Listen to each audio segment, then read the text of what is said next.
नमस्कार. Tally prime मराठीमधून या कॉम्प्युटर्सच्या चॅनलमध्ये आपलं स्वागत आहे. आज आपण गुड्स अँड सर्व्हिस टॅक्समधील HSN ही कन्सेप्ट पाहणार आहोत. What is HSN? HSN code stands for harmonize system of nomenclature. आपण जे काही गुड्स अँड सर्व्हिस टॅक्सच्या अंतर्गत जी काही मालाची खरेदी विक्री करतो, त्या मालाची खरेदी विक्रीमध्ये जे काही आयटम्स आपण विक्री करत असतो किंवा खरेदी करत असतो त्यांना एक युनिक दिलेला कोड म्हणजे HSN, की जो जागतिक स्तरावरती कॉमन मेंटेन केला जातो, स्टँडर्ड त्याचं मेंटेन केलं जातं. हे HSN कोड काय आहे? It is a 6 digit uniform code. 6 डिजिटचा एक युनिफॉर्म कोड आहे की जे गुड्स अँड सर्व्हिस टॅक्स आणि CBSE सेंट्रल बोर्ड जे आहे त्यांनी साधारणतः 5,000 प्रॉडक्ट्सचं युनिक कोडिंग सिस्टीम जी आहे ती डेव्हलप केलेली आहे आणि ते कोड आपण आपल्या बिलिंग सिस्टीममध्ये परचेस आणि सेल्सच्या बिलामध्ये वापरत असतो. आता हे कशासाठी केलेलं आहे? साधारणतः जगातील 200 देशांनी आपल्या मालावरती आपल्या मालाचे HSN कोड डेव्हलप केलेले आहे की जेणेकरून त्याच्यामध्ये युनिफॉर्म इन्फॉर्मेशन आपल्याला मिळावी. एखादा आयटम किती विक्री होती, किती खरेदी होती, त्याचं प्रोडक्शन किती होतं आणि कोणत्या भागामध्ये हे जास्त वापरलं जातं, कोणता आयटम कोणत्या भागामध्ये डेव्हलप होतो, प्रॉडक्ट होतो, मॅन्युफॅक्चरिंग होतं वगैरे. आता याचं जो आहे त्यातलं टेक्स्टाईल असेल किंवा वेगवेगळे आयटम्स जे आहेत आपण सेल परचेस लोकल भारतामध्ये करत असू किंवा भारताबाहेर इम्पोर्ट एक्सपोर्ट करत असू, तर या सगळ्यामध्ये इंटरनॅशनल लेवलला याची एक युनिफॉर्मिटी यावी यासाठी HSN कोड तयार करण्यात आलेला आहे. आता HSN कोड आपण वापरत असताना मला काय माहिती आहे की माझा जो आयटम आहे त्याचा मला HSN कोड वापरावा लागणार आहे किंवा नाही. जर आपलं टर्नओव्हर, जर माल विक्री करणाऱ्या व्यक्तीचा टर्नओव्हर हा 1.5 कोटीपेक्षा कमी असेल, 1.5 कोटीपेक्षा कमी असेल, तर त्याला HSN नंबर त्याचा बिलामध्ये नमूद करण्याची आवश्यकता नाही आहे, बंधनकारक नाही आहे. केलं तर चालणारच आहे. जर टर्नओव्हर 1.5 कोटी म्हणजेच 1.5 कोटीपेक्षा जास्त आणि 5 कोटीपेक्षा कमी असेल तर त्याला HSN कोडमधले पहिले 2 डिजिट हे वापरावे लागतील. जर टर्नओव्हर 5 कोटीपेक्षा जास्त असेल तर किमान 4 डिजिटचा HSN कोड हा द्यावा लागेल. पण जर ती व्यक्ती किंवा कंपनी इम्पोर्ट आणि एक्सपोर्ट भारताबाहेरून खरेदी किंवा भारताबाहेर विक्री करत असेल तर त्यांना 8 डिजिटचा HSN कोड द्यावा लागेल. 8 डिजिटचा HSN कोड द्यावा लागेल. जसं आपण माल खरेदी विक्री करतो त्याच्यावरती HSN कोड आहे.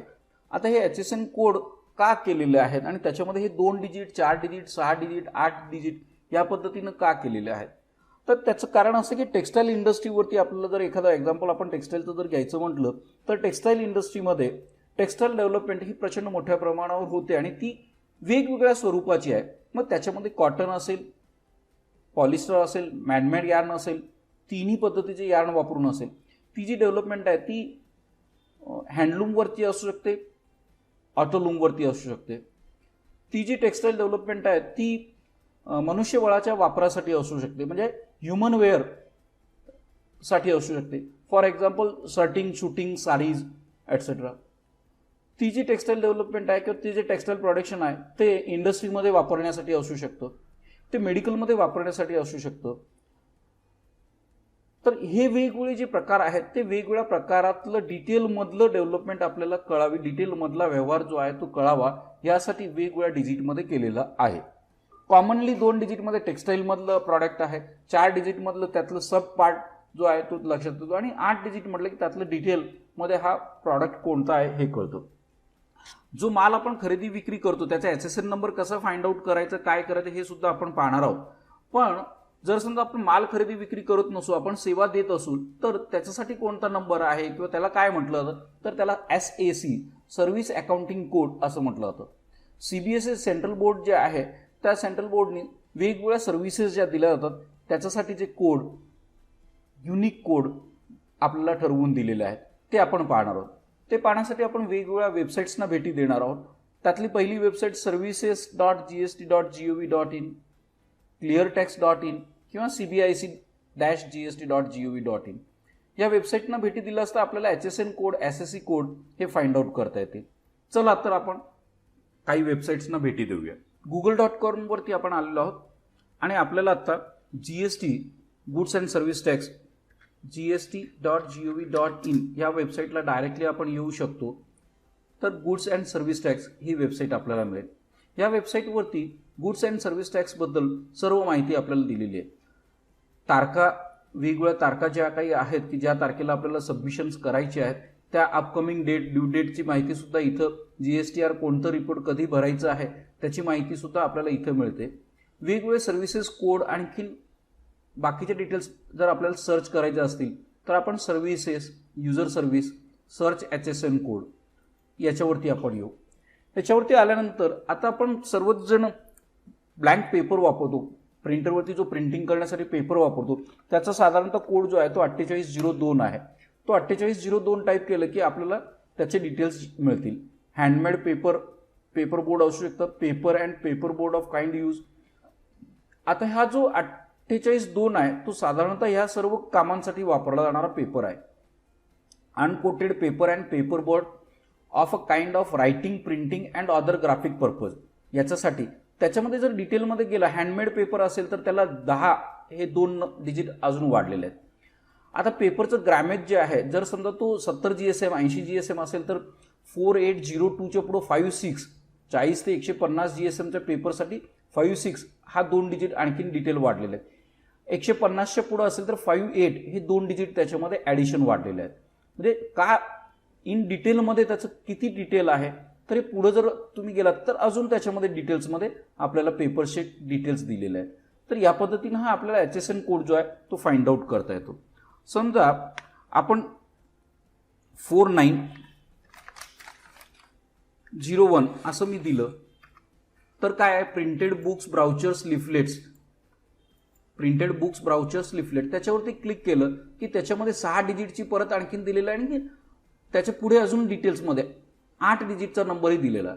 त्याच्यावरती जर मी क्लिक केलं 8 डिजिटवरती, हा जो पूर्ण printed book, brochure, leaflet and similar printed matter whether or not in single sheets whether or not folded printed books त्याचे डिटेल्स तिथे आपल्याला दिले. अजूनही आपल्याला कुठला डिटेल्स फाइंड आउट करायचे असतील तर ते आपण इथे फाइंड आउट करू शकतो. आता समजा आपण ज्याच्याकडून माल खरेदी करतो आहोत आणि त्या पार्टीने जो काही माल दिलेला आहे त्यानं देताना GST नंबर व्यवस्थित दिलेला आहे का हे आपल्याला जर समजा सर्च करायचं असेल तर आपण सर्च टॅक्स पेअरवर क्लिक करून इथे GST नंबरला येऊ शकतो. आता माझ्या मित्राचा GST नंबर जो आहे तो मी इथे टाईप करतो.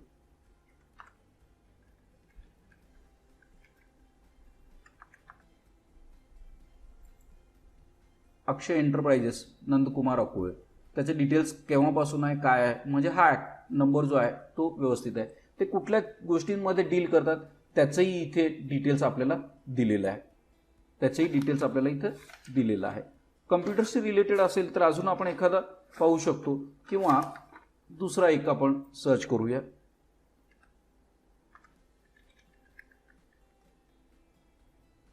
Sai services private limited, Maruti Suzuki यांची सर्व्हिस इंडस्ट्री असलेले हे इंडस्ट्री आहे. आपण 4 व्हीलर जी काही वापरतो त्या 4 व्हीलर्सचं सर्व्हिसिंग, सेल्स सर्व्हिस या सर्व गोष्टींसाठी दिलं जातं. तर ते कुठल्या HSN कोडमध्ये काम करतात त्याचंही डिस्क्रिप्शन इथे आपल्याला दिलेलं आहे. इथून आपल्याला GST नंबर असेल तर ती पार्टी कोण आहे, आणखीन त्यांचं काम काय आहे हे आपल्याला इथं सर्च करता येईल. HSN कोडसाठी म्हणून आपल्याला SSC कोडसाठी किंवा सर्व्हिसेस इंडस्ट्रीमध्ये काम करणारी जर एखादी कंपनी असेल तर त्याच्यासाठी आपल्याला वेगळं वेबसाईटला भेट द्यावी लागेल.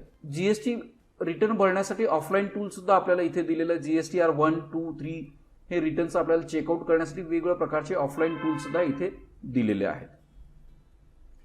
SSC कोड्स हे मी गुगलमध्ये टाईप केलं की आपल्याला इथे वेबसाईटची लिस्ट येते. त्यातल्या महाराष्ट्र सेंट्रल गव्हर्नमेंटच्या या वेबसाईटला क्लिक केलं तर त्याचं क्लासिफिकेशनची लिस्टची PDF फाईल सुद्धा इथे आपल्याला डाउनलोड झालेली आहे. पण आपल्याला ती PDF फाईल नको आहे. cbic.gst या वेबसाईटला आपण भेट देऊया. Central board of indirect taxes he website आलेली आहे आणि या वेबसाईटवरती आपल्याला वेगवेगळ्या गोष्टी फाइंड आउट करता येणार आहे. इथे GST ॲक्ट आहे, सर्व्हिसेस आहेत, वेगवेगळ्या प्रकारच्या सर्व्हिसेस, GSTचे रेट आणि त्या सर्व गोष्टींची डिटेल्स आपल्याला इथे मिळतील. GST कोड आणि SSC कोड फाइंड आउट करण्यासाठी आपण cbicgst.gov.in या वेबसाईटच्या GST गुड्स सर्व्हिसेस रेट्समध्ये आलेलो आहोत. सर्व्हिसेसमध्ये आपण इथे क्लिक केलं आणि इथे मी समजा बँकिंग असं जर टाईप करून सर्च केलं तर आपल्याला बँकिंगशी रिलेटेड कोणकोणते HSN कोड SAC कोड वापरले जातात त्याचे डिटेल्स आपल्याला इथे मिळतील. इथे आपल्याला सर्व्हिस रेटचं बुकलेट दिलेलं आहे, ते आपण डाउनलोड करू शकतो. आता ह्या सर्व्हिस रेटच्या बुकलेटमध्ये वेगवेगळ्या प्रकारच्या ज्या काही सर्व्हिसेस आहेत त्या सर्व्हिसेसमध्ये नील कॅटेगरीमध्ये कोण कोण आहेत ते दिलेलं आहे.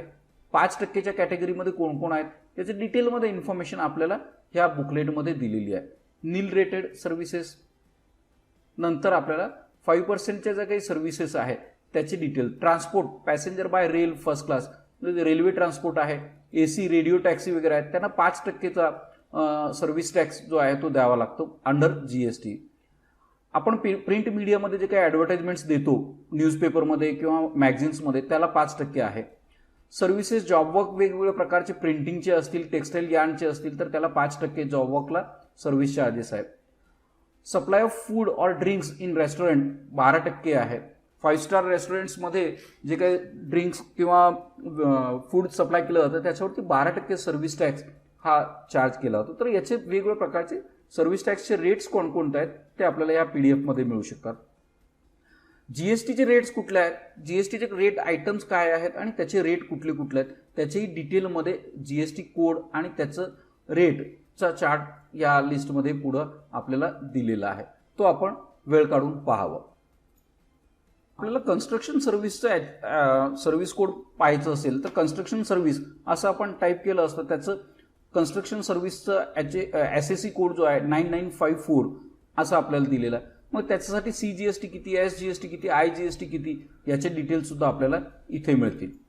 तुम्ही याबरोबरीनं गुगलला जाऊन cleartext.in या वेबसाईटला भेट देऊ शकता. त्या वेबसाईटमध्येही आपल्याला वेगवेगळ्या प्रकारची डिटेलमध्ये इन्फॉर्मेशन मिळेल.